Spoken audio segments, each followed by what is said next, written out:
Entrevista al extraterrestre. Las cartas y notas de Matilda O'Donnell McElroy y las ultrasecretas transcripciones oficiales de la Fuerza Aérea del Ejército de los Estados Unidos. Del editor Lawrence R. Spencer. Capítulo 11. Una lección de ciencias. Matilda O'Donnell McElroy, nota personal. La transcripción de esta entrevista es literal. No hay nada más que pueda agregar a ella. Lo dice todo. Transcripción oficial de la entrevista. Máximo secreto. Transcripción oficial de la Fuerza Aérea del Ejército de los Estados Unidos. Campo Aéreo del Ejército de Roswell. Grupo 509 de bombarderos. Tema: Entrevista al extraterrestre 29.7.1947. Primera sesión. Hoy Earl me dijo algunas cosas muy técnicas. Tomé algunas notas para recordarme a mí misma. Así pude repetir lo que me dijo de la manera más fidedigna posible. Comenzó con una analogía sobre el conocimiento científico. ¿Te imaginas qué progresos se podrían haber hecho en la Tierra si gente como Johannes Gutenberg, Sir Isaac Newton, Benjamin Franklin, George Washington Carver, Nikola Tesla, Jonas Salk y Richard Trevithick y muchos miles de genios e inventores similares vinieran hoy en día? Imagina qué logros técnicos podrían haberse desarrollado si hombres como estos nunca murieran y que, si nunca se les hubiera dado amnesia y obligado a olvidar todo lo que sabían. ¿Qué hubieran hecho si hubieran podido continuar su trabajo por siempre? ¿Qué nivel de tecnología y civilización podría alcanzarse si a seres espirituales inmortales como estos se les hubiera permitido continuar creando en el mismo lugar y al mismo tiempo durante miles de millones o billones de años? En esencia, el dominio es una civilización que ha existido durante miles de millones de años, en progreso relativamente ininterrumpido. El conocimiento se ha ido acumulando, refinando y mejorando en casi todos los campos de estudio que se puedan imaginar y más allá de lo imaginable. Originalmente, la interacción de las ilusiones o invenciones de los seres crearon el tejido mismo del universo físico, el microcosmos y el macrocosmos. Cada partícula del universo ha sido imaginada y llevada a su existencia por un ser. Todo ha sido creado a partir de una idea, un pensamiento, sin peso, tamaño ni ubicación en el espacio. Cada grano de polvo en el espacio, desde el tamaño de la más pequeña partícula subatómica hasta el tamaño de un sol o de una nube Magallanes del tamaño de muchas galaxias, fue creado de la nada de un pensamiento. Incluso las más pequeñas células individuales fueron ideadas y coordinadas para conformar una entidad microbiana que navega a través de espacios infinitesimalmente pequeños. Estos también se originaron de una idea concebida por un ser. Usted y todos los seres en la Tierra han participado en la creación de este universo. A pesar de ello, ahora están confinados en un cuerpo frágil de carne que vive por solo 65 rotaciones cortas de su planeta alrededor de una estrella. Se le han dado un tratamiento de descargas eléctricas abrumadoras para borrar su memoria. Usted debe aprender todo desde cero en cada vida. A pesar de todas estas circunstancias, usted es quien es y será siempre y, en el fondo, sigue siendo la esencia de ti mismo. ¿Cómo puede uno entender el fenómeno de un niño prodigio? Un ser que interpreta conciertos en un piano a los 3 años de edad, sin entrenamiento formal. Imposible, si no se hubiera limitado a recordar lo que han aprendido ya de miles de vidas pasadas delante de un teclado en tiempos incalculables, o en planetas lejanos. Tal vez no sepan cómo saben, ellos solo saben. La humanidad ha desarrollado más tecnología en los últimos 100 años que en los últimos 2000 años. ¿Por qué? La respuesta es simple. La influencia del viejo imperio sobre la mente y sobre los asuntos de la humanidad se ha visto disminuida por el dominio. Un reconocimiento de las invenciones en la Tierra comenzó en 1250 DC, con la destrucción de la flota espacial del viejo imperio en el sistema solar. Durante los próximos 500 años, la Tierra podría tener el potencial para recuperar la autonomía e independencia, pero solo en la medida que la humanidad pueda aplicar las habilidades de los genios de los seres concentrados en la Tierra para resolver el problema de la amnesia. Sin embargo, en una nota de advertencia, el potencial de inventiva de los seres que se han exiliado a este planeta está fuertemente condicionado por los elementos criminales de la población de la Tierra, en concreto, los políticos, los belicistas y los físicos irresponsables que crean armas ilimitadas como las bombas nucleares, químicas, las enfermedades y el caos social, estos tienen el potencial para extinguir toda forma de vida en la Tierra para siempre. Incluso las explosiones relativamente pequeñas que se han probado y utilizado en los últimos 2 años en la Tierra tienen el potencial para destruir toda la vida, si se despliegan en cantidades suficientes. Armas más grandes podrían consumir todo el oxígeno de toda la atmósfera global en una sola explosión. Por lo tanto, los problemas más fundamentales que deben resolverse a fin de garantizar que la Tierra no será destruida por la tecnología son problemas sociales y humanitarios. Las mentes científicas más grandes de la Tierra, a pesar del genio de las matemáticas o mecánica, nunca han abordado estos problemas. Por lo tanto, no esperes que los científicos salven la Tierra o el futuro de la humanidad. Cualquier llamada ciencia que se basa únicamente en el paradigma de que la existencia se compone exclusivamente de la energía y objetos que se mueven por el espacio, no es una ciencia. Estos seres hacen caso omiso de la chispa creativa originada por un ser individual y el trabajo colectivo de los seres que continuamente crean el universo físico y todos los universos. Toda ciencia seguirá siendo poco eficaz o destructiva en la medida en que omite o devalúa la importancia relativa de la chispa espiritual que enciende toda la creación y la vida. Lamentablemente, esa ignorancia ha sido muy cuidadosamente inculcada a la fuerza en los seres humanos por el viejo imperio, para asegurar que los seres en este planeta no puedan recuperar su capacidad innata para crear espacio, energía, materia y tiempo, o cualquier otro componente de los universos, mientras la conciencia del yo inmortal, poderoso, espiritual, sea omitida.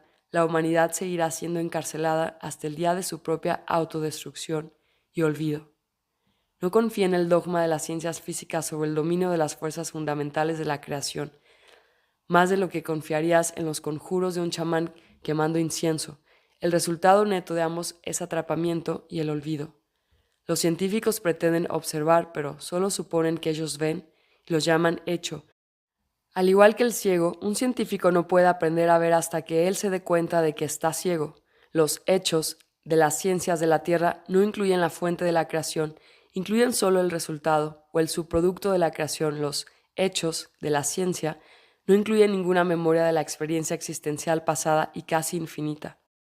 La esencia de la creación y la existencia no se puede descubrir a través de la lente de un microscopio o un telescopio o por cualquier otra medida del universo físico. Uno no puede comprender el perfume de una flor o el dolor sentido por una amante abandonada con metros y calibres. Todo lo que pudieras saber sobre la fuerza creativa y la capacidad de un Dios se puede encontrar dentro de ti, un ser inmortal espiritual. ¿Cómo puede un ciego enseñar a los demás a ver los gradientes casi infinitos que componen el espectro de la luz? La idea de que uno puede comprender el universo sin comprender la naturaleza de un ser es tan absurda como concebir que un artista es una mota de pintura sobre el propio lienzo, o bien que el encaje en un zapato de ballet es la visión del coreógrafo, o la gracia de un bailarín, o la excitación eléctrica de la noche del estreno. El estudio del espíritu ha sido entrampado en los operativos de control del pensamiento a través de las supersticiones religiosas que se inculcaron en las mentes de los hombres. Por el contrario, el estudio del espíritu y la mente han sido prohibidas por la ciencia que elimina todo lo que no es medible en el universo físico. La ciencia es la religión de la materia. Se rinde culto a la materia. El paradigma de la ciencia es que la creación es todo y el creador no es nada. La religión dice que el creador es todo y la creación no es nada. Estos dos extremos son los barrotes de la celda de la prisión. Evitan la observación de todos los fenómenos como un conjunto interactivo. El estudio de la creación sin conocer al ser o fuente de la creación es inútil.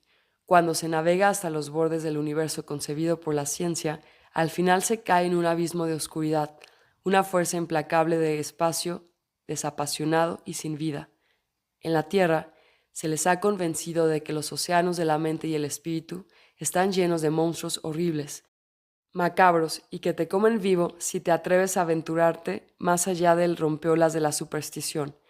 El objetivo del sistema carcelario del viejo imperio es evitar que ustedes busquen en su propia alma. Temen que puedan ver en su propia memoria a los amos esclavistas que los mantienen en prisión. La prisión está hecha de sombras en su mente. Las sombras se hacen de la mentira y el dolor, la pérdida y el miedo. Los verdaderos genios de la civilización son los es-seres que permitirán a otros es-seres recuperar su memoria y recuperar la autorrealización y autodeterminación.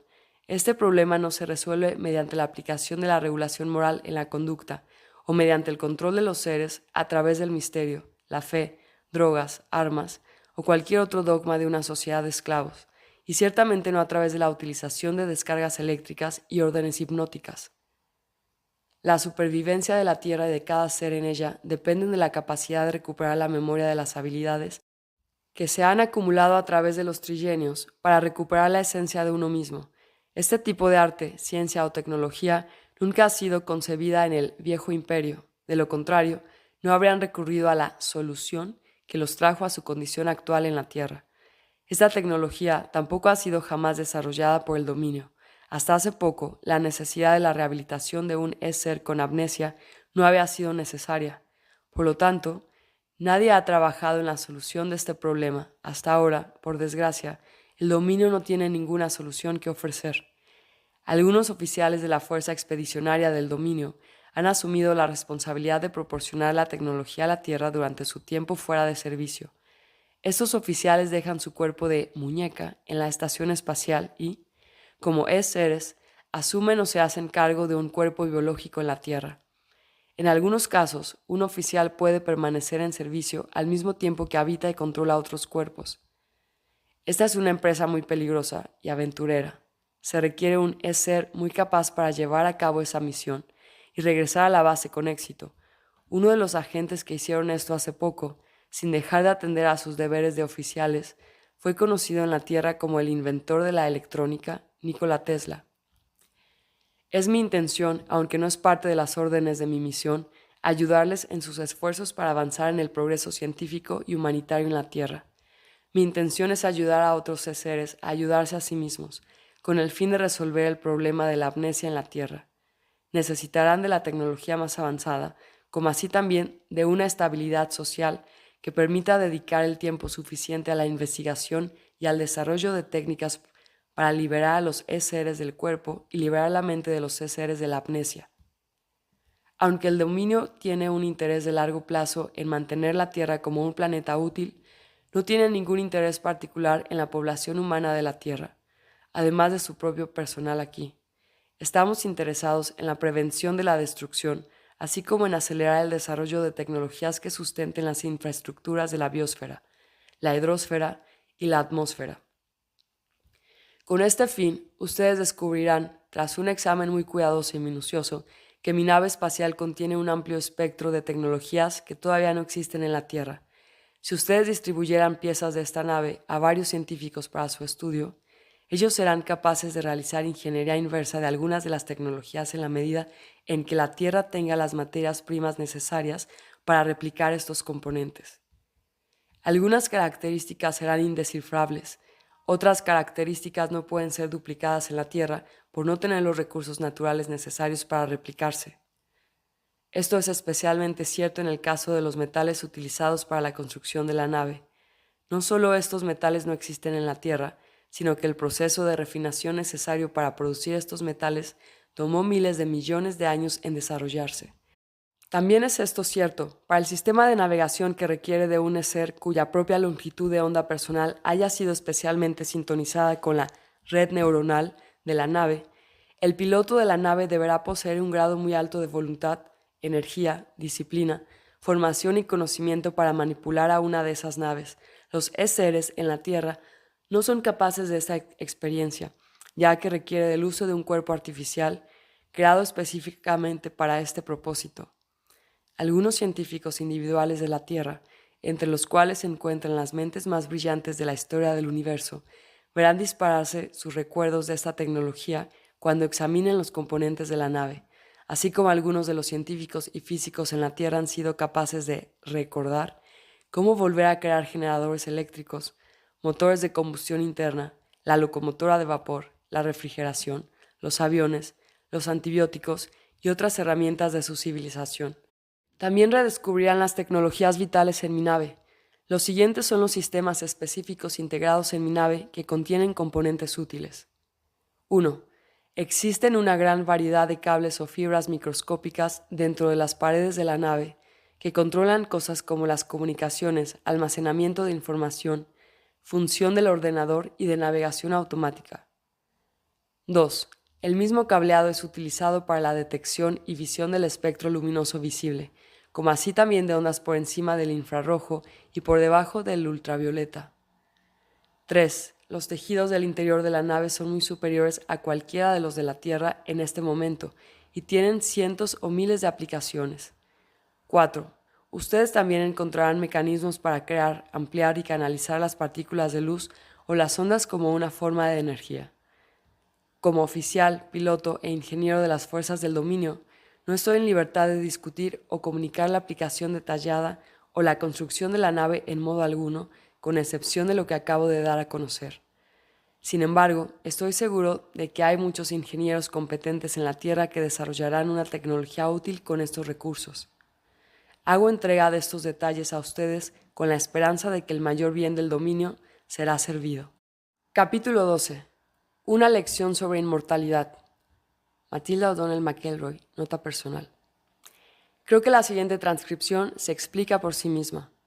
Transcripción oficial de la entrevista. Máximo secreto. Transcripción oficial de la Fuerza Aérea del Ejército de los Estados Unidos, Campo Aéreo del Ejército de Roswell, Grupo 509 de Bombarderos. Tema: Entrevista al extraterrestre, 30.7.1947, primera sesión. Los seres inmortales y espirituales a los que me refiero como seres, por convención, son la fuente y creadores de ilusiones, cada uno individual y colectivamente, en su estado original, sin restricciones de ser, son una entidad eterna y todopoderosa que todo lo sabe. Los seres crean un espacio al imaginar un lugar. La distancia que media entre ellos mismos y el lugar imaginado es lo que llamamos espacio. Un ser puede percibir el espacio y los objetos creados por otros seres. Los seres no son entidades físicas del universo, son una fuente de energía e ilusión. Los seres no se encuentran en el espacio o tiempo, pero puede crear un espacio, poner partículas en el espacio, crear energía y darle diversas formas a las partículas, causar el movimiento de esas formas y animar las formas. Cualquier forma que está animada por un ser se llama vida. Un ser puede decidir acordar que se encuentran en el espacio o en el tiempo, y que ellos mismos son un objeto o cualquier otra forma de ilusión creada por ellos o por otro u otros seres. La desventaja de crear una ilusión es que una ilusión debe ser continuamente creada. Si no es continuamente creada, desaparece. La creación continua de una ilusión requiere una atención constante a todos los detalles de la ilusión con el fin de sostenerla. Un denominador común de los seres parece ser el deseo de evitar el aburrimiento. Un espíritu solo, sin interacción con otros seres, sin el movimiento impredecible, el drama y las intenciones imprevistas o las ilusiones creadas por otros seres, se aburre fácilmente. ¿Qué pasaría si pudieras imaginar cualquier cosa, percibir cualquier cosa y provocar que algo pase a voluntad? Y si no pudieras hacer otra cosa, ¿qué pasaría si siempre supieras el resultado de cada juego y la respuesta a cada pregunta? ¿Te aburrirías? El tiempo de existencia de un ser es inconmensurable, casi infinito en términos de tiempo del universo físico. No hay un principio o fin mensurables de un ser, simplemente existen en un eterno ahora. Otro denominador común de los seres es que desean la admiración de los otros, por la ilusión creada. Si la admiración deseada no llega, el ser sigue creando ilusiones en un intento de conseguir la admiración. Se podría decir que todo el universo físico está hecho de ilusiones inadmiradas. En los orígenes, este universo se inició con la creación de espacios ilusorios individuales. Estos fueron el hogar de los seres. A veces, un universo es una creación compartida de las ilusiones de dos o más seres. Dada la proliferación de seres y de universos que crean, estos a veces chocan o se mezclan o fusionan en tal medida que muchos seres comparten la co-creación de un universo. Los seres reducen sus capacidades para poder jugar un juego. Los seres piensan que cualquier juego es mejor que ningún juego. Ellos prefieren soportar el dolor, el sufrimiento, la estupidez, la privación y toda clase de condiciones innecesarias e indeseables solo para jugar un juego, haciendo de cuenta que no conocen todo, ni ven todo, y que no hacen de todo. Es una manera de crear las condiciones necesarias para jugar un juego, incógnitas barreras a la libertad y o adversarios y objetivos. En definitiva, un juego soluciona el problema del aburrimiento. De esta manera, todo el espacio, galaxias, soles, planetas y fenómenos físicos de este universo, incluyendo las formas de vida, lugares y acontecimientos, han sido creados por seres y sostenidos por mutuo acuerdo de que estas cosas existen. Hay tantos universos como seres que los imaginan, crean y perciben.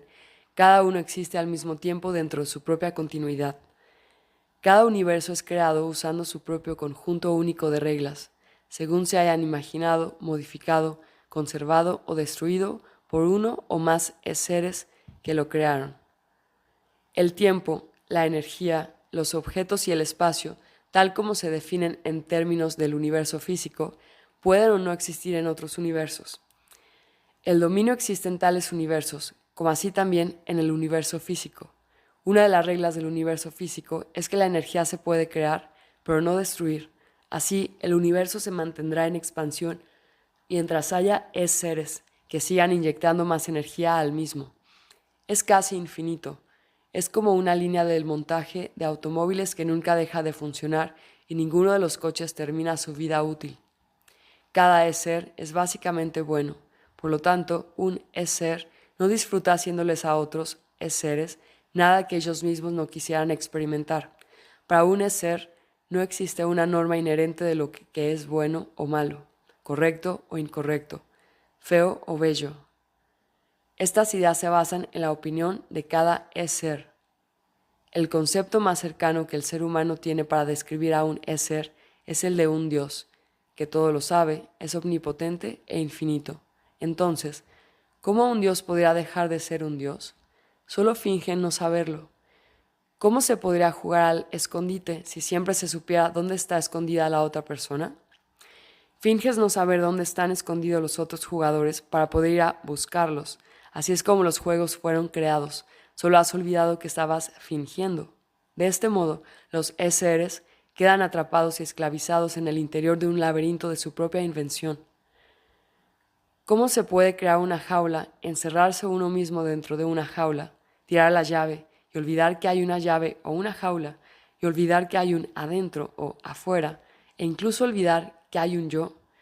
Crear la ilusión de que no hay ilusión, el universo entero es real, y que otro universo no existe ni podría ser creado.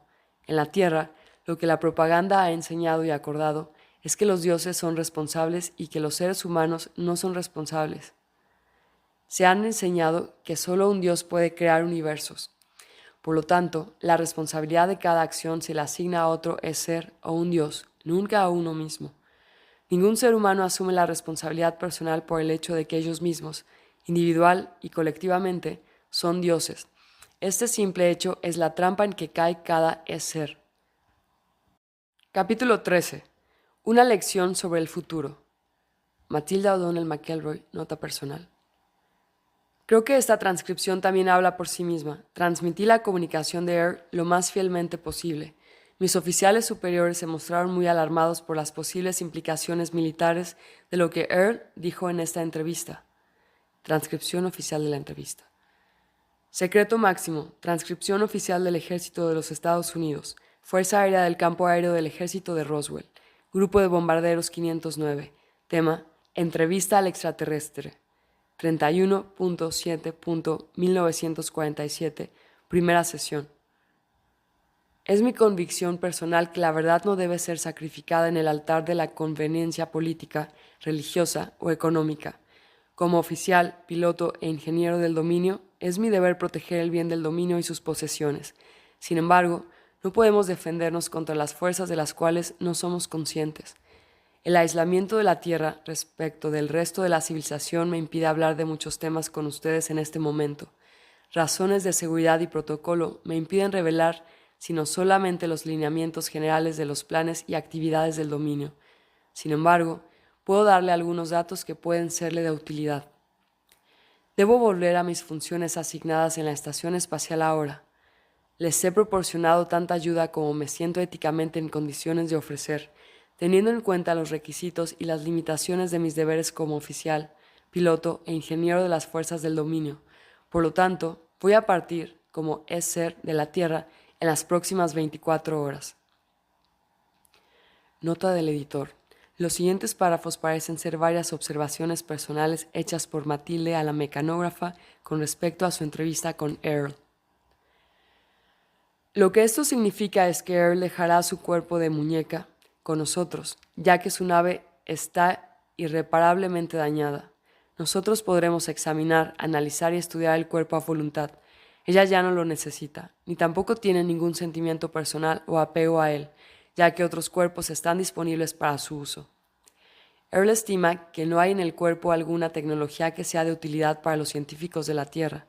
La tecnología del cuerpo es simple, pero está mucho más allá de nuestra capacidad actual para analizar o realizar ingeniería inversa de cualquier tipo sobre el mismo. El cuerpo no es ni biológico ni mecánico, sino una invención única de materiales y tecnologías ancestrales no encontradas en ningún planeta del tipo de la Tierra. Como Earl mencionó anteriormente, una jerarquía muy rígida y distintiva de clases sociales, económicas y culturales existe en todo el dominio, la que ha permanecido invariable e inviolable por muchos milenios. El tipo de cuerpo y función asignada a un ser oficial específico varía según el rango, la clase, la longevidad, nivel de formación, nivel de mando, hoja de servicios y méritos ganados por cada uno de los seres. Como con cualquier otra insignia militar, el cuerpo utilizado por Earl está específicamente diseñado para un oficial, piloto e ingeniero de su rango y clase. Los cuerpos de sus compañeros, que fueron destruidos en el accidente, no eran de la misma clase o categoría, sino de un rango inferior. Por lo tanto, la apariencia, características, composición y funcionalidad de estos cuerpos estaban especializadas y limitadas según las exigencias de sus funciones. Los oficiales de menor rango cuyos cuerpos fueron dañados en el accidente han dejado sus cuerpos y han regresado a sus tareas en la estación espacial. El daño sufrido por sus cuerpos se debió principalmente al hecho de que ellos eran oficiales de rango inferior. Ellos utilizaban cuerpos que eran parcialmente biológicos y por lo tanto mucho menos duraderos y resistentes que el de ella. Nota del editor. En este punto, la transcripción parece reanudarse con las declaraciones formuladas por Earl. Aunque el dominio no tardara en destruir cualquier vestigio activo de las operaciones del viejo imperio, donde quiera que se encuentren, esta no es nuestra misión principal en esta galaxia. Estoy seguro de que los mecanismos de control mental del viejo imperio pueden ser desactivados y destruidos con el tiempo. Sin embargo, no es posible estimar cuánto tiempo nos tomará, ya que no comprendemos el alcance de esta operación por el momento. Sabemos que la inmensa pantalla de fuerza del viejo imperio alcanza a cubrir este extremo de la galaxia, por lo menos. También sabemos por experiencia que cada generador de fuerza y su dispositivo de captura es muy difícil de detectar, localizar y destruir. Además, no es la misión actual de la Fuerza Expedicionaria del Dominio comprometer recursos para esta tarea. La eventual destrucción de estos dispositivos podría lograr que la memoria pueda ser restaurada, aunque ésta haya sido borrada después de cada vida. Afortunadamente, el recuerdo de un ser no puede ser borrado de forma permanente. Hay muchas otras civilizaciones espaciales activas que mantienen operaciones nefastas en esta área, no menor de las cuales está el envío de seres indeseados a la Tierra. Ninguna de estas naves es hostil o en oposición violenta a las fuerzas del dominio. Ellos saben que es mejor no desafiarnos. El dominio no presta mayor atención a la Tierra y a sus habitantes, excepto para asegurar que los recursos del planeta mismo no sean permanentemente degradados. Este sector de la galaxia fue anexada por el dominio y es ahora posesión del dominio, para hacerse lo que se considere mejor. La luna de la Tierra y el cinturón de asteroides se han convertido en bases de operaciones permanentes de las fuerzas del dominio. Huelga decir que cualquier intento de los seres humanos u otros por interferir las actividades del dominio en este sistema solar, incluso si esto fuera posible, lo cual definitivamente no es, se dará por terminado rápidamente. Esto no es un problema grave, como he mencionado anteriormente, ya que el Homo sapiens no puede operar en el espacio abierto. Por supuesto, vamos a continuar con los próximos pasos del plan de expansión del dominio que se ha seguido puntualmente hasta la fecha, como estaba previsto hace miles de millones de años. Durante los próximos 5.000 años habrá un aumento del tráfico y la actividad de las fuerzas del dominio en la medida que vayamos avanzando hacia el centro de esta galaxia y más allá para difundir nuestra civilización a través del universo. Si la humanidad quiere sobrevivir, debe cooperar para encontrar soluciones eficaces a las difíciles condiciones de su existencia en la Tierra. La humanidad debe elevarse por encima de su forma humana y descubrir dónde está y que son seres, y que en realidad son seres con el fin de trascender la idea de que son órganos meramente biológicos. Una vez que esto se haya cumplido, será posible el escape de su prisión actual. De lo contrario, no habrá futuro para los seres en la Tierra. Aunque no hay batallas en curso o una guerra que esté siendo librada entre el dominio y el viejo imperio, todavía existen acciones encubiertas del viejo imperio contra la Tierra a través de su operación de control del pensamiento. Cuando se es consciente que estas actividades existen, se pueden entender los efectos con claridad. Los ejemplos más evidentes de estas acciones contra la raza humana pueden ser vistos como incidentes de conducta repentina inexplicables. Un ejemplo muy reciente de esto ha ocurrido en el ejército de Estados Unidos justo antes del ataque de los japoneses a Pearl Harbor. Solo 3 días antes del ataque, alguien con autoridad ordenó a todos los buques en Pearl Harbor que entraran al puerto seguro para su inspección. Los barcos recibieron la orden de descargar todas las municiones y guardarlas en bodegas. En la tarde anterior al ataque, todos los almirantes y generales asistían a fiestas, a pesar de que 2 portaaviones japoneses habían sido descubiertos justo al lado de Pearl Harbor. La acción obvia hubiera sido ponerse en contacto con Pearl Harbor por teléfono para advertirles del peligro inminente de batalla y cargar todas las municiones para mover todas las naves a mar abierto y fuera del puerto. Cerca de 6 horas antes que el ataque japonés comenzara, un buque de la Armada de Estados Unidos hundió un pequeño submarino japonés justo afuera del puerto. En lugar de ponerse en contacto con Pearl Harbor por teléfono para reportar el incidente, un mensaje de advertencia fue puesto en el código de alto secreto, que llevó cerca de 2 horas codificar, y luego tomó otras 2 horas decodificar. El mensaje de advertencia a Pearl Harbor no llegó hasta las 10 a.m. del domingo, hora de Pearl Harbor, 2 horas después del ataque japonés que destruyó la flota de los Estados Unidos. ¿Cómo pueden pasar cosas como estas? Si a los hombres que fueron responsables de estos errores, obviamente desastrosos, se los enfrentara y se les pidiera sin vueltas que justificaran sus acciones e intenciones, quedaría claro que fueron muy sinceros en sus posiciones. Por lo general, ellos hacen lo mejor que pueden por las personas y las naciones. Sin embargo, de pronto, desde alguna fuente completamente desconocida e indetectable, se inducen estas situaciones locas, inexplicables que simplemente no podrían existir. La operación de control de pensamiento del viejo imperio está siendo llevada a cabo por un pequeño grupo de antiguos babuinos de pequeñas mentes. Están jugando juegos insidiosos sin fin y sin otro objeto que controlar y destruir a los seres que de otra manera podrían controlarlos a ellos perfectamente bien si se los dejara solos. Este tipo de incidentes creados artificialmente están siendo forzados contra la raza humana por los operadores de control mental del sistema penitenciario. Los guardias de la prisión siempre promueven y apoyan las actividades opresivas o totalitarias de los seres en la Tierra. ¿Por qué no mantener a los internos enfrentados entre ellos mismos? ¿Por qué no potenciar a los locos para que tomen los gobiernos de la Tierra? Los hombres que dirigen los gobiernos criminales de la Tierra reflejan las órdenes que les dieron encubiertamente los controladores del viejo imperio. La raza humana seguirá lidiando con esto por mucho tiempo, siempre y cuando se mantenga la raza humana. Hasta entonces, los seres en la Tierra seguirán viviendo una serie de vidas consecutivas, una y otra vez.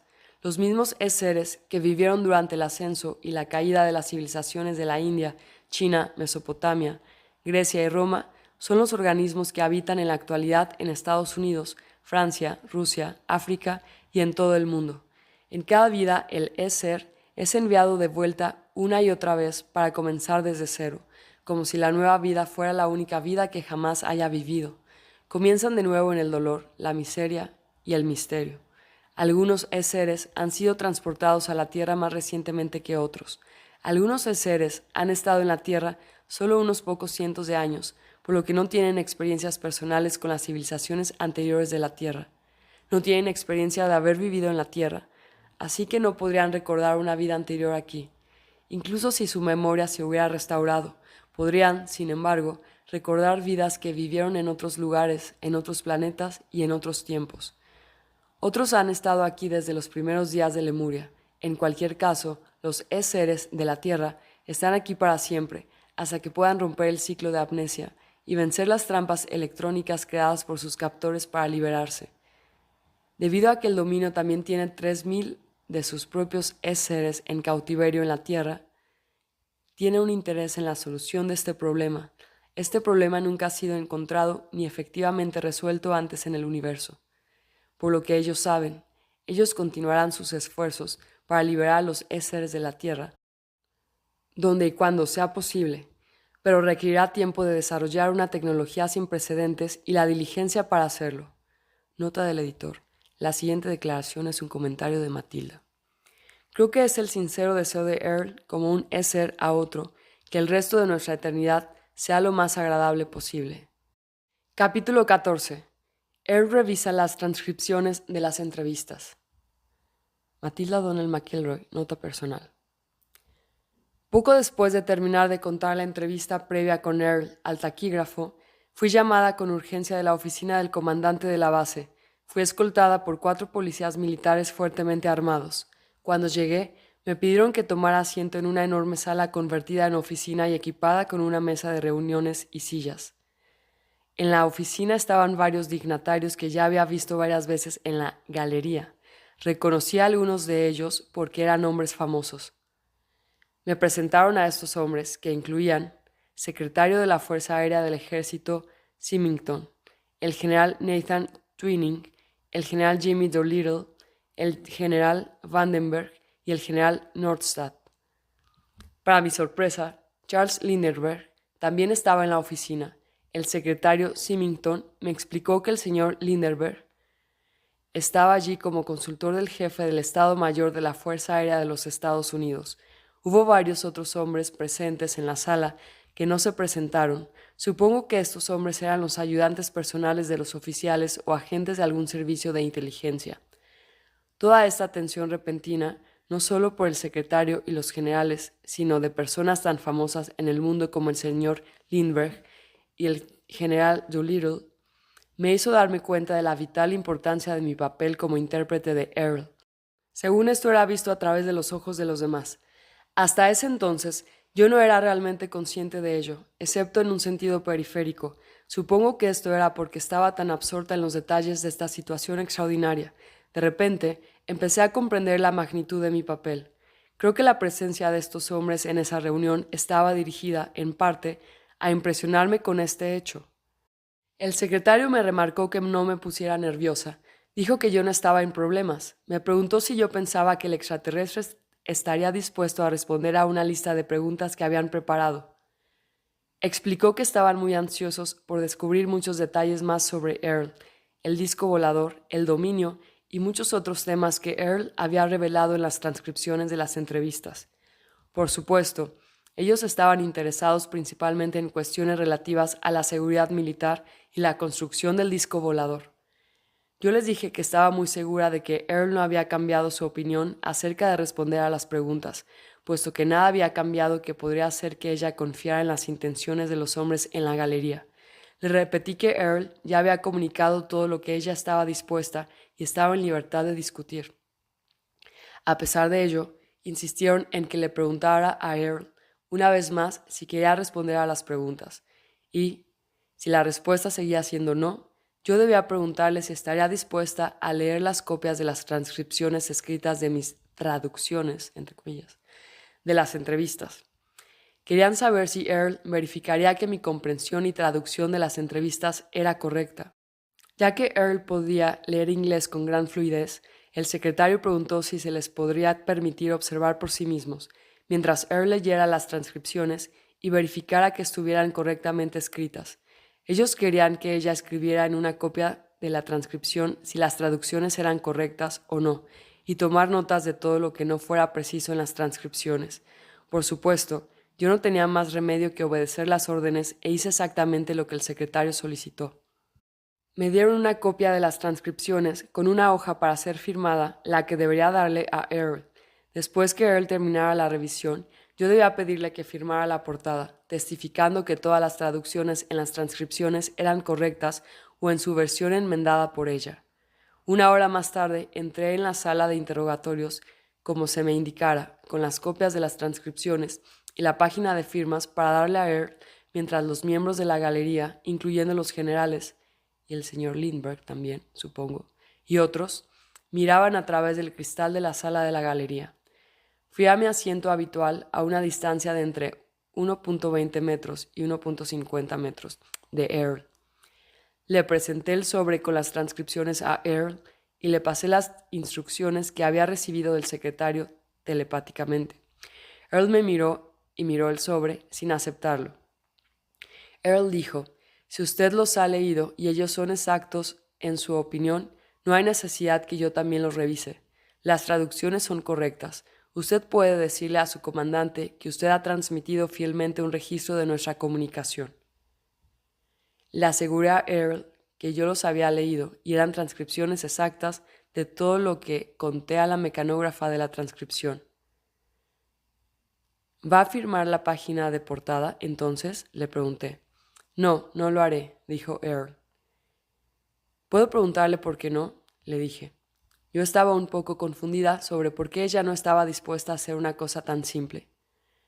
Si su comandante no confía en su propio personal que le haga un informe honesto y preciso, ¿qué confianza va a darle mi firma en la página? ¿Por qué podría él confiar en una marca de tinta hecha por un oficial del dominio en una página si no confía en su propio equipo leal? Yo no sabía muy bien qué decir a eso. Yo no podría argumentar con la lógica de Earl, y tampoco podía obligarla a firmar el documento. Me senté en mi silla por un minuto sin saber qué hacer a continuación. Le di las gracias a Earl y le dije que necesitaba ir a pedir instrucciones a mis superiores. Puse el sobre de las transcripciones en el bolsillo interior de mi chaqueta de uniforme y empecé a levantarme de la silla. En ese momento, la puerta de la sala de la galería se abrió bruscamente. 5 policías militares fuertemente armados irrumpieron en la habitación. Un hombre con un guardapolvo blanco de laboratorio lo siguió de cerca. Él empujaba un pequeño carro que llevaba una máquina con forma de caja con un montón de perillas en su frente. Antes de que pudiera reaccionar, 2 de los guardias tomaron a Earl y la sujetaron firmemente en la silla mullida donde había estado sentada desde el primer día de nuestras entrevistas juntas. Los otros 2 policías militares me agarraron de los hombros y me sentaron nuevamente en mi silla y me sostuvieron ahí.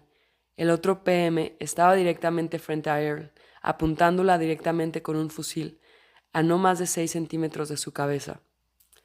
El hombre del guardapolvo del laboratorio hizo rodar el carro hasta ubicarlo detrás del sillón de Earl. Él hábilmente colocó una banda circular sobre la cabeza de Earl y se volvió de nuevo al carro con la máquina.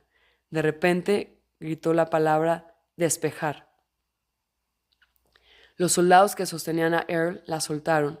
En ese instante vi que el cuerpo de Earl se endureció y estremeció. Esto duró unos 15 o 20 segundos. El operador de la máquina tocó una perilla en la máquina y el cuerpo de Earl se dejó caer en la silla. Después de unos segundos, volvió a tocar la perilla y el cuerpo de Earl se puso rígido como antes. Repitió el mismo proceso varias veces más. Yo permanecí sentada en mi silla, sujetada por los policías militares durante todo el tiempo. No entendía lo que estaba pasando. Estaba asustada y paralizada por lo que estaba pasando. No lo podía creer.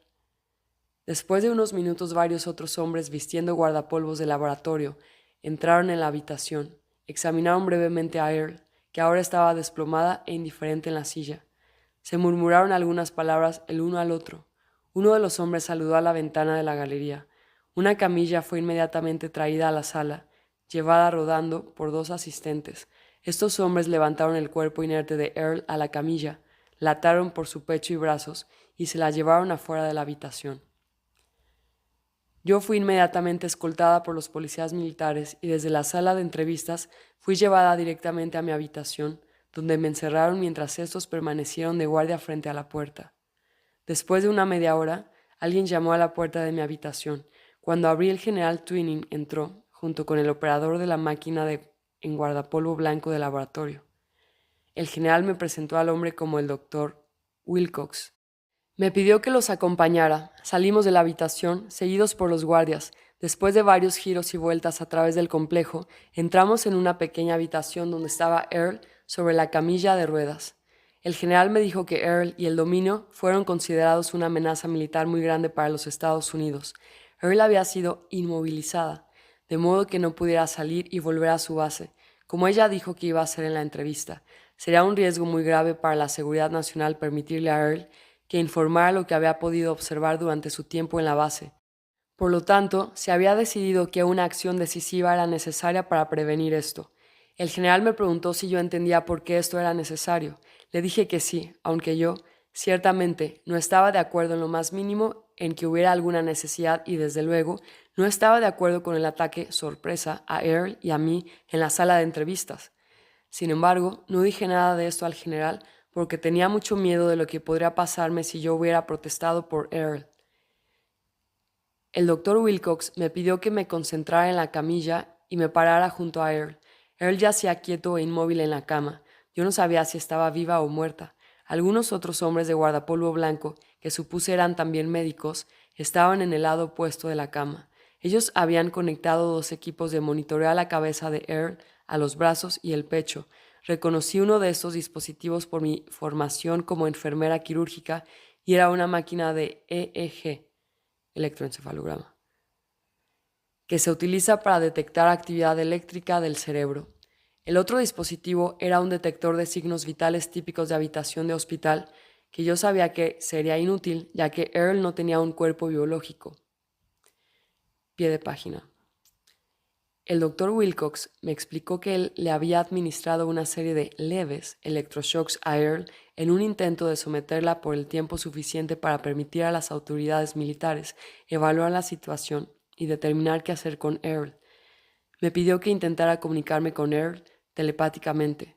Intenté durante varios minutos, pero no pude sentir ninguna comunicación de Earl. Ni siquiera podía sentir si Earl estaba todavía presente en el cuerpo. Creo que debe haberla matado, le dije al médico. El doctor Wilcox me dijo que mantendrían a Earl bajo observación y que se me pediría volver más adelante para tratar de establecer una comunicación con Earl otra vez. Capítulo 15. Mi interrogatorio. Matilda O'Donnell McElroy, nota personal. A la mañana siguiente fui escoltada desde mi cuarto, bajo custodia de 4 guardias de la policía militar, hasta la sala de entrevistas. El sillón mullido de Earl había sido retirado de la sala y había sido reemplazado por una pequeña mesa y varias sillas de oficina. Se me pidió que me sentara y esperara para ser entrevistada.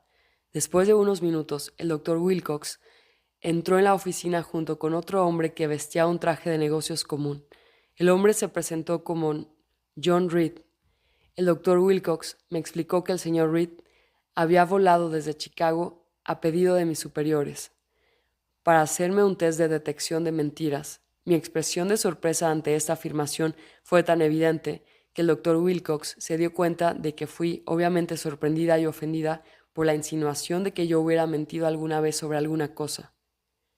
No obstante, el señor Reed comenzó a desplegar su dispositivo detector de mentiras sobre la mesa al lado de mi silla, mientras que el doctor Wilcox continuó explicándome, en un tono calmo, que la prueba estaba siendo realizada por mi propia seguridad, puesto que todas las entrevistas con el extraterrestre se habían llevado a cabo telepáticamente y Earl se había negado a leer y dar fe de que las transcripciones mecanografiadas eran exactas, que la veracidad y la exactitud de las declaraciones contenidas en las transcripciones dependía entera y exclusivamente de mi palabra personal. No había otra manera confiable de comprobar la exactitud de las transcripciones que someterme a una batería de pruebas y exámenes psicológicos para determinar, según la opinión de expertos, es decir, de él mismo, si las transcripciones debían tomarse en serio o no. El tono de su voz lo dijo con toda claridad. O descartados por ser diagnosticados como delirios de una simple mujer. El señor Reed procedió a colocar un tubo de goma alrededor de mi pecho. como así también un simple medidor de presión sanguínea alrededor de mi brazo. A continuación, colocó electrodos en mis dedos y en la superficie de mis manos. Él explicó que iba a ser muy objetivo durante la entrevista porque había sido bien entrenado en interrogación científica. Esta capacitación especial se supone debía liberar al interrogatorio de posibles errores humanos. Reed me explicó que, en respuesta a las preguntas que él y el Dr. Wilcox me iban a formular, se producirían cambios fisiológicos, los que se transmitirían a la pantalla del pequeño aparato. Las lecturas serían grabadas en una cinta móvil de papel milimetrado, la que colocó al lado de la máquina sobre el escritorio.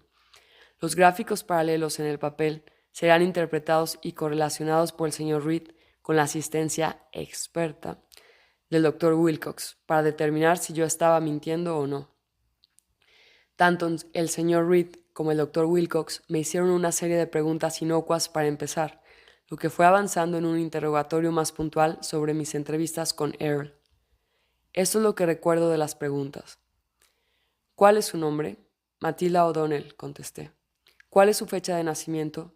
12 de junio 1924, dije. ¿Cuál es su edad? 23. ¿Dónde nació usted? Los Ángeles, California, dije, y así sucesivamente. ¿Es usted capaz de comunicarse por telepatía? No, nunca he sido capaz de hacer esto con nadie, excepto con Earl, dije. ¿Ha falsificado alguna de las declaraciones hechas al taquígrafo? No, respondí.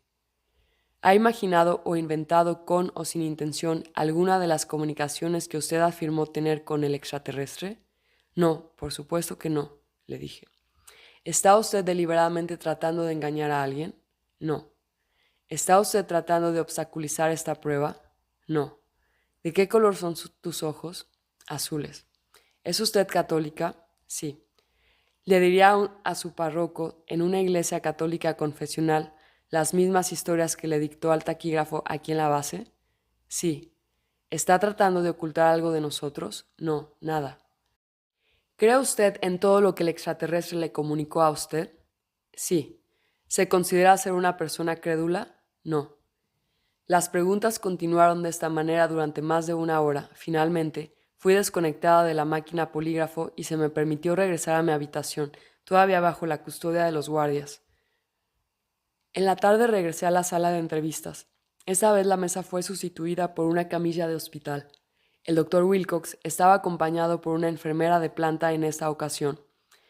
Me pidió que me acostara en la camilla. Dijo que se le había pedido que me hiciera la misma serie de preguntas que había respondido para el detector de mentiras.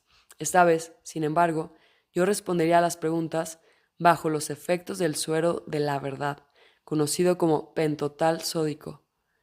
Como enfermera quirúrgica, yo estaba familiarizada con estos barbitúricos, ya que a veces se utilizaba como anestésico. El doctor Wilcox me preguntó si tenía alguna objeción sobre someterme a tal prueba. Le dije que no tenía nada que ocultar. No puedo recordar nada acerca de esta entrevista. Supongo que cuando terminé de contestar las preguntas, los policías militares que me escoltaban a mi habitación me habrán ayudado, ya que yo debía estar demasiado mareada y tambaleante por los efectos de la droga, como para moverme por mi cuenta. Sin embargo, tuve un sueño muy tranquilo esa noche. Al parecer, ninguno de estos interrogatorios dio resultados sospechosos, ya que no me hicieron más preguntas después de eso. Por suerte, me dejaron sola durante el resto de mi tiempo en la base. Capítulo 16. La partida de Earl. Matilda O'Donnell McElroy, nota personal. Me quedé en la base, mayormente confinada a mi habitación por otras 3 semanas, después de que Earl había sido incapacitada por el Dr. Wilcox. Una vez al día se me acompañaba a la habitación donde yacía Earl en la cama bajo vigilancia permanente por el Dr. Wilcox y otros, supongo. Cada vez que fui a la habitación, se me pidió que tratara de comunicarme con Earl nuevamente. En ninguna oportunidad hubo respuesta.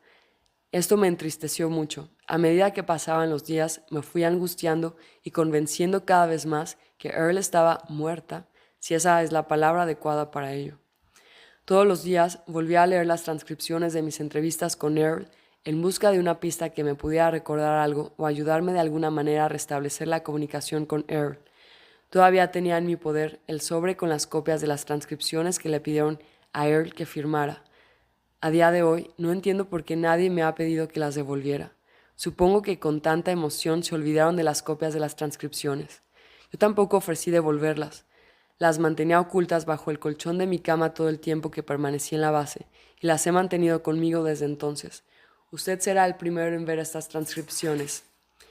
Dado que el cuerpo de Earl no era biológico, los médicos no podían detectar si estaba viva o muerta, a menos que se moviera. Por supuesto, yo sabía que si Earl no animaba conscientemente el cuerpo como un ser, el cuerpo no se movería.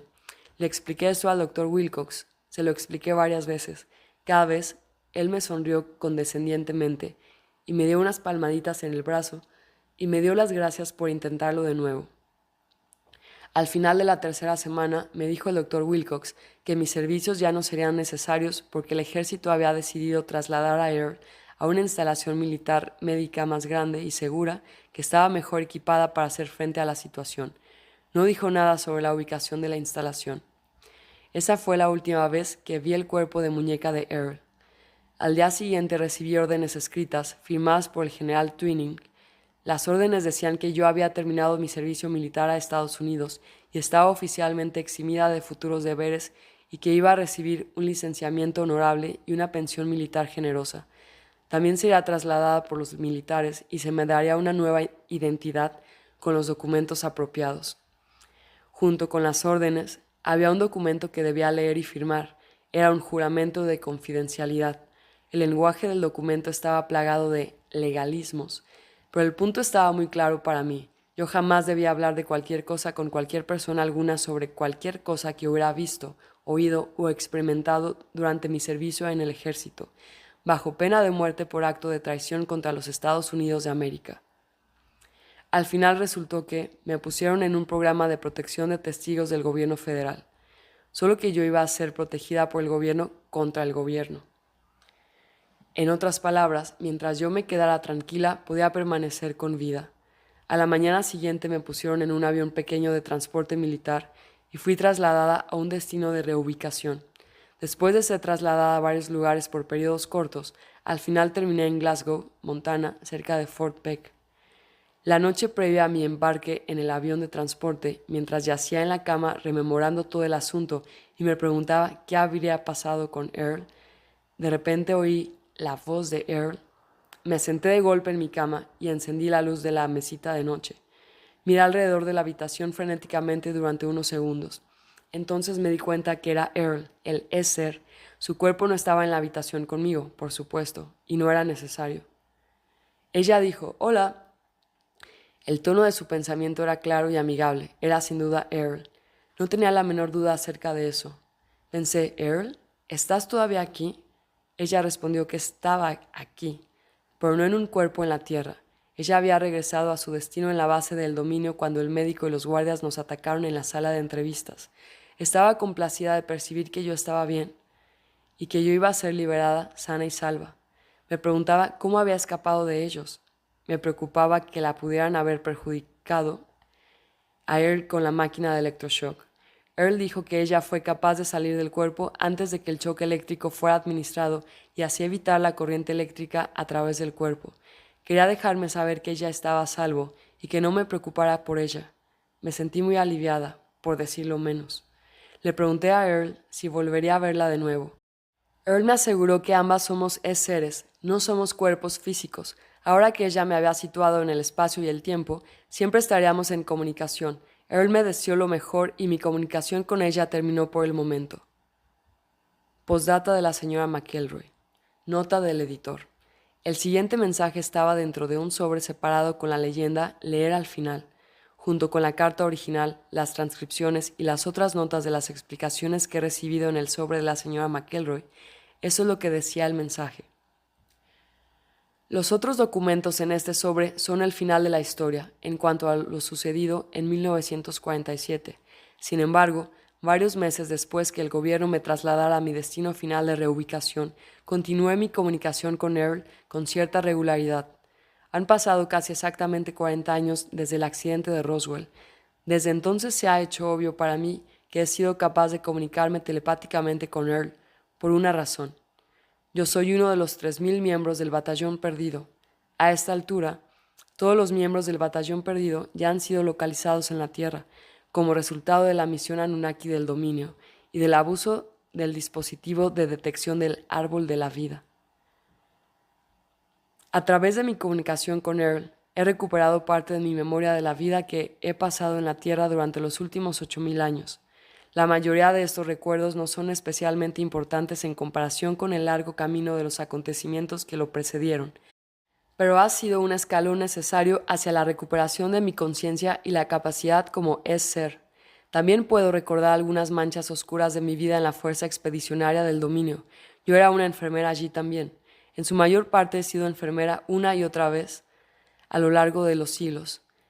Me quedo con ser una enfermera, ya que me es familiar, y me gusta el trabajo de ayudar a las personas, así como a miembros de la raza de seres biológicos en el dominio, cuyos cuerpos se parecen más a los insectos que a los mamíferos, especialmente sus manos. Incluso los cuerpos de muñeca necesitan también algunas reparaciones de vez en cuando. A medida que recuerdo más mi pasado, me doy cuenta de que el resto de mi vida está en el futuro. La eternidad no está solo en el pasado. La eternidad está en el futuro. En este momento no es posible para mí volver completamente al dominio. Estoy condenada a prisión eterna, al igual que todos los demás seres que viven en el infierno llamado Tierra, hasta que podamos desactivar las pantallas de fuerza del viejo imperio. Porque no voy a mantener mi cuerpo biológico mucho tiempo más, estoy intensamente consciente de que muy pronto voy a ser reciclada a través del proceso de amnesia del viejo imperio y reenviada de nuevo en otro cuerpo de bebé para comenzar todo de nuevo, sin ningún tipo de memoria de lo que pasó antes. Como ustedes saben, los miembros de la Fuerza Expedicionaria del Dominio han estado trabajando para resolver este problema desde hace miles de años. Earl dice que a pesar de que el Dominio ha ubicado a todos los oficiales y tripulación del batallón perdido, el éxito de su liberación depende de los seres que ya están en la Tierra. El Comando Central del Dominio no puede asignar personal ni recursos en este momento con el objeto de llevar a cabo una misión de rescate, ya que no es la misión principal de la Fuerza Expedicionaria del Dominio en esta galaxia. Por lo tanto, si algún ser en la Tierra se va a escapar de esta prisión, tendrá que ser un trabajo interno, por así decirlo. Los internos tendrán que averiguar cómo salir por sí mismos. Hay diversos métodos de recuperación de la memoria y las capacidades de los seres han desarrollado durante los últimos 10.000 años en la Tierra, pero ninguno ha demostrado ser muy efectivo hasta ahora. Earl mencionó que el avance más significativo fue hecho por Gautama Siddhartha unos 2500 años atrás. Sin embargo, las enseñanzas originales y técnicas enseñadas por el Buda han sido alteradas o perdidas a lo largo de los milenios desde entonces. Las técnicas de su filosofía práctica han sido pervertidas en rituales religiosos automáticos por sacerdotes actuando como instrumentos de autocontrol y esclavitud. Sin embargo, otro gran avance se produjo recientemente. Un conocido de el comandante de la Fuerza Expedicionaria del Dominio de la Estación Espacial es un ser que había sido un importante ingeniero y oficial en la flota espacial del Viejo Imperio. Al convertirse él mismo en un intocable alrededor de 10.000 años atrás, fue condenado a la Tierra por encabezar una rebelión contra el régimen opresor del Viejo Imperio. El ingeniero fue entrenado en teoría de improvisación científica avanzada miles de años atrás. Este hombre ha aplicado su experiencia a ayudar al dominio a resolver el problema, aparentemente sin solución, de rescatar a los miembros del batallón perdido, como así también a los seres en la Tierra. La cuidadosa observación y el análisis experimental de los mecanismos de la memoria en los seres, realizadas por él y su esposa, quien le ayudó, llevó a la constatación de que un ser puede recuperarse de la amnesia y recuperar las habilidades perdidas. Juntos descubrieron y desarrollaron métodos efectivos que utilizaron para rehabilitar sus propios recuerdos. Con el tiempo fueron codificando sus métodos para que los demás pudieran con seguridad ser entrenados para aplicarlas a sí mismos y a otros, sin ser detectados por los operadores de sistemas de control de pensamientos del Viejo Imperio. Su investigación también reveló que un ser puede ocupar y operar más de un organismo al mismo tiempo, un hecho que antes se pensaba que se limitaba únicamente a los funcionarios del dominio. Un ejemplo de este hecho es el que el ingeniero, en una vida pasada en la Tierra, fue Solimán el Magnífico. Su ayudante era una niña del harén, que saltó desde la esclavitud hasta convertirse en su esposa y gobernar el Imperio Otomano con él. Al mismo tiempo, que habitaba otro cuerpo y dominaba su propio imperio como la reina Isabel II. Como la reina de Inglaterra, ella nunca se casó porque ya estaba casada con el sultán del Imperio Otomano. En una vida siguiente, él se encarnó como Cecil Rhodes. Durante su vida como Rhodes, ella fue de nuevo una princesa, esta vez procedente de Polonia. Como tal, persiguió sin éxito a Rhodes hacia el final de su vida. Sin embargo, en su siguiente encarnación, se reunieron de nuevo, se casaron, tuvieron una familia y otra vez trabajaron juntos con éxito durante toda su vida. Varios otros ejemplos notables de este fenómeno fueron observados. Por ejemplo, el proceso de refinado del acero fue inventado por el mismo Esser que habitó dos cuerpos al mismo tiempo. Uno se llamaba Kelly, que vivía en Kentucky, y el otro era un hombre llamado Mesmer, que vivió en Inglaterra. Ambos concibieron el mismo proceso al mismo tiempo. Otro ejemplo es el de Alexander Graham Bell, el inventor del teléfono, que fue inventado por varios otros al mismo tiempo, como Elisha Gray. El teléfono fue concebido al mismo tiempo en varios lugares alrededor del mundo a la vez. Se trataba de un solo ser de tan tremenda energía y capacidad que él fue capaz de operar en varios cuerpos en diferentes lugares mientras realizaba trabajos de investigación complejas. Gracias a estas revelaciones, el dominio ha sido capaz de recuperar algunos de los seres del batallón perdido, incorporándolos al servicio activo en forma limitada, a tiempo parcial. Por ejemplo, dos chicas jóvenes que ocupan cuerpos biológicos en la Tierra están al mismo tiempo trabajando en la Estación Espacial del Cinturón de Asteroides como operadoras de un centro de comunicaciones. Como miembros activos de la Fuerza Expedicionaria del Dominio, estos operadores retransmiten mensajes entre la Fuerza Expedicionaria del Dominio y el cuartel general del Comando del Dominio. Recientemente, yo misma he podido reanudar algunas de mis funciones propias de la Fuerza Expedicionaria del Dominio sin dejar de vivir en la Tierra. Esto no es una tarea fácil, sin embargo, y solo se puede hacer mientras mi cuerpo biológico está durmiendo. Me hace muy feliz saber que no tenemos que quedarnos en la Tierra para siempre. Existe la esperanza de escapar, no solo para los miembros del batallón perdido, sino también para muchos otros seres en la Tierra. Sin embargo, todos los seres podrían ser ayudados a ser más conscientes de la situación actual en la Tierra a través de la información contenida en este sobre. Por eso le envié estas cartas y transcripciones a usted. Quiero que logre publicarlos. Quiero que los seres en la Tierra tengan una oportunidad de saber lo que realmente está sucediendo en la Tierra. Estoy segura que la mayoría de la gente no creerá nada de esto. Parece demasiado increíble. No hay persona razonable que pueda creer una sola palabra de esto. Sin embargo, solo parece increíble para un ser cuya memoria ha sido borrada por el sistema de control electrónico del planeta prisión y reemplazada por información falsa. No debemos permitir que la incredibilidad aparente de nuestra situación nos impida afrontar la realidad de la misma. Francamente, las razones no tienen nada que ver con la realidad. No hay razones. Las cosas son lo que son. Si no enfrentamos la realidad de nuestra situación, vamos a permanecer bajo el yugo del viejo imperio para siempre. La mayor arma que el viejo imperio nos ha dejado ahora es el desconocimiento de lo que están haciendo a todos los seres en la Tierra. La incredulidad y el secreto son las armas más eficaces que tienen. Las agencias gubernamentales que clasificaron las transcripciones adjuntas como de máximo secreto están siendo dirigidas por seres que no son más que autómatas inconscientes secretamente comandados por medio de inducción hipnótica, administrada por los operadores de la prisión del viejo imperio. Son los esclavos ignorantes de amos invisibles que permanecen esclavizados por su propio deseo de ser esclavos. La mayoría de los seres en la Tierra son buenos, honestos y seres capaces. Los artistas, gestores, genios, pensadores libres y revolucionarios que no han perjudicado a nadie de verdad. Ellos no son ninguna amenaza para nadie, excepto para los criminales que los han encarcelado. Ellos deben saber sobre el funcionamiento de las operaciones de hipnosis y amnesia del viejo imperio. Deben recordar sus propias vidas pasadas. La única manera de que esto pase es comunicando y luchando coordinadamente. Tenemos que contarles a otras personas y ellos tienen que discutir esto abiertamente con los demás. La comunicación es la única arma eficaz contra el secreto y la opresión.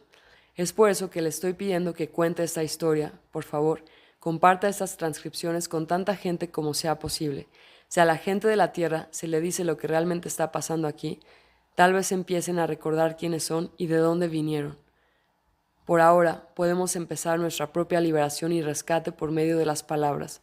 Podemos ser libres de nuevo. Podemos ser nosotros mismos otra vez. Tal vez me encuentre con usted en persona, con o sin un cuerpo, en algún lugar de nuestro eterno futuro. Buena suerte para todos nosotros. Matilda O'Donnell McElroy. Fin de los documentos de la señora McElroy. Fin del libro. Gracias por escuchar.